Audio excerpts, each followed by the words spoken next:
하루를 여는 말씀과 멜로디 높은 뜻 하늘교회 아침 예배.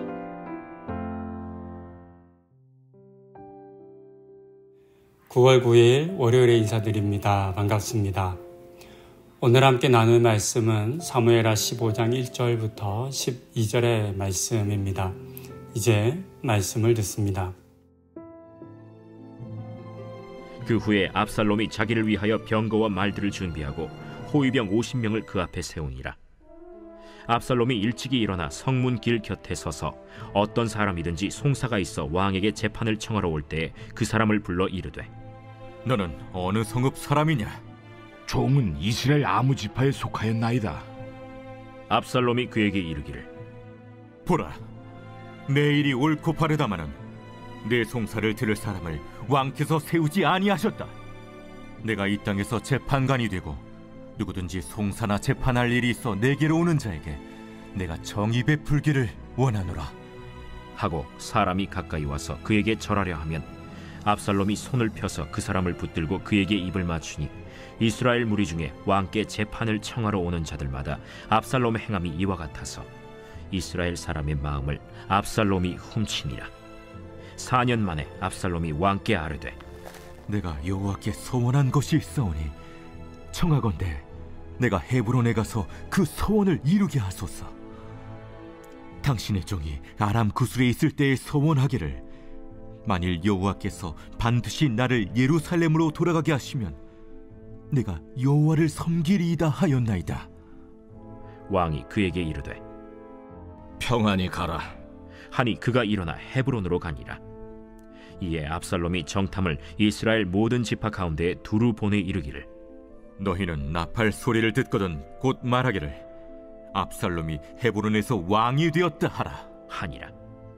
그때 청함을 받은 200명이 압살롬과 함께 예루살렘에서부터 헤브론으로 내려갔으니 그들은 압살롬이 꾸민 그 모든 일을 알지 못하고 그저 따라가기만 한 사람들이라.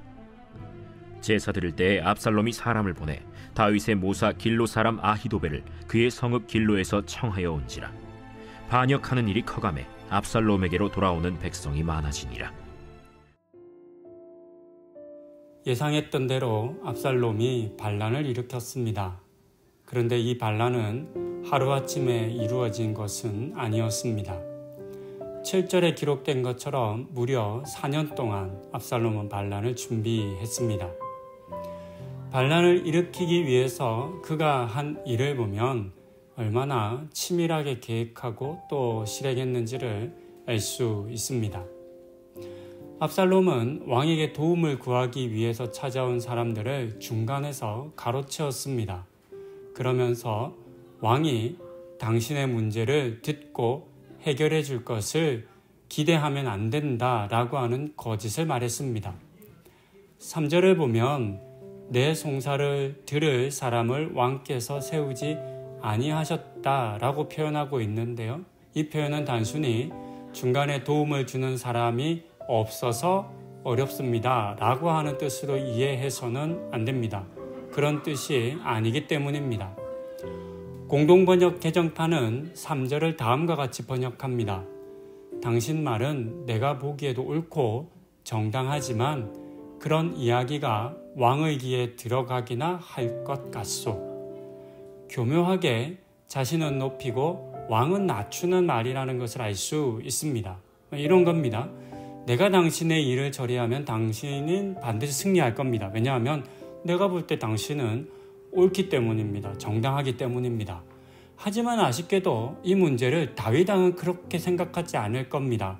그러니까 다윗 왕에게 가면 당신은 이기지 못하고 질 것입니다 라고 말한 의미입니다. 그렇게 압살롬은 거짓을 말함으로 사람들을 속였습니다. 그리고 자신 앞에 엎드리고 도움을 구하는 사람들에게 손을 맞잡고 뺨을 입에 맞추며 그들의 바램을 들어주었습니다. 이런 압살롬에 대해 6절 하반부는 그가 이스라엘 사람들의 마음을 훔쳤다라고 했습니다. 이처럼 압살롬은 반역을 위해 오랜 시간 동안 거짓된 행위를 하며 백성들을 속였습니다. 그렇게 4년을 보내고 드디어 반란을 행합니다.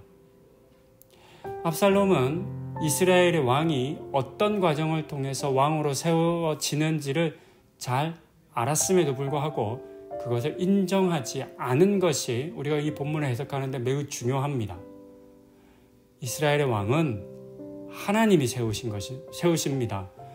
다윗 왕도 그랬고 사울도 그랬습니다. 하지만 압살롬은 그것을 인정하지 않았습니다. 그리고 그는 권력을 가지고 백성들의 인기와 지지를 얻고 왕이 되려 했습니다. 하지만 이것은 동시에 하나님의 뜻을 따르지 않고 하나님의 뜻과 방식대로 행하지 않는다라는 것을 의미하기도 합니다.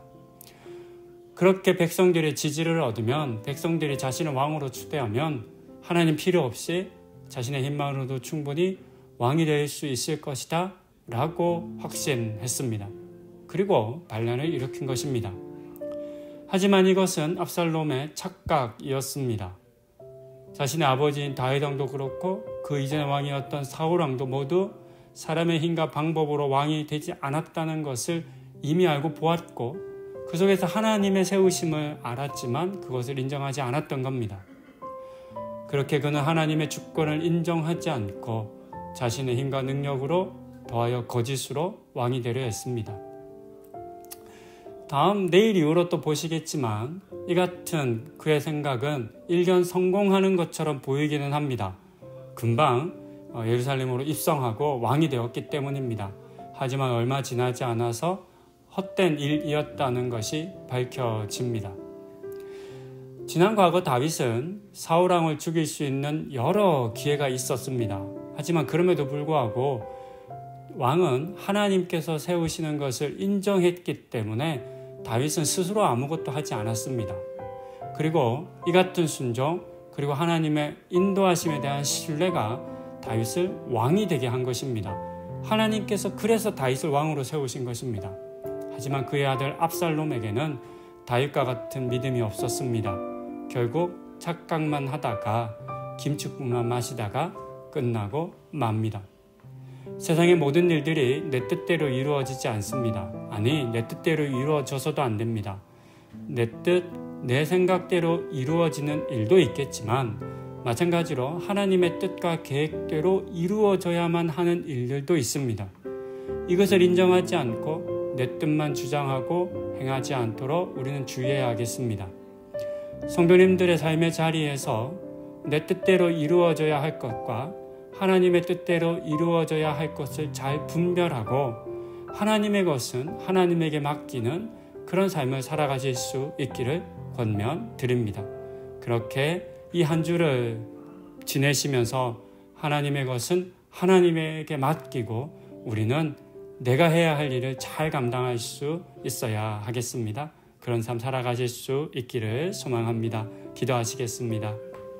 반란을 일으키는 압살롬의 모습을 봅니다. 그는 이스라엘의 왕이 하나님으로 말미암아 세워진다는 사실을 잘 알았음에도 불구하고 하나님을 거절하고 거역하고 자신의 힘과 능력으로 왕이 되려 했습니다.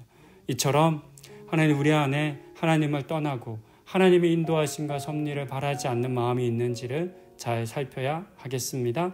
그리고 하나님의 일은 하나님께 맡기고 우리는 우리가 해야 할 일을 행하는 그런 지혜를 가질 수 있기를 소망합니다. 이 한 주 동안 그와 같은 삶을 우리 성도님들 살아가실 수 있도록 은혜 허락하여 주시옵소서.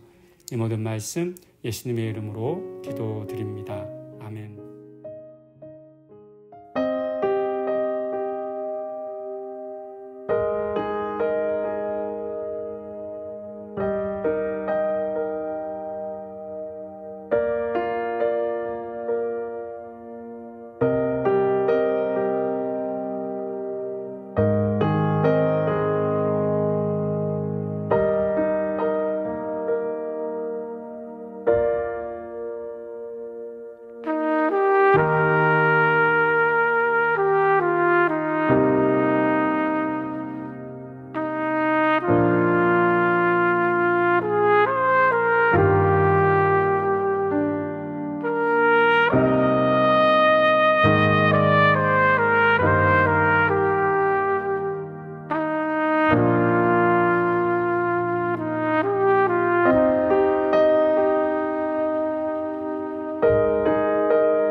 안녕.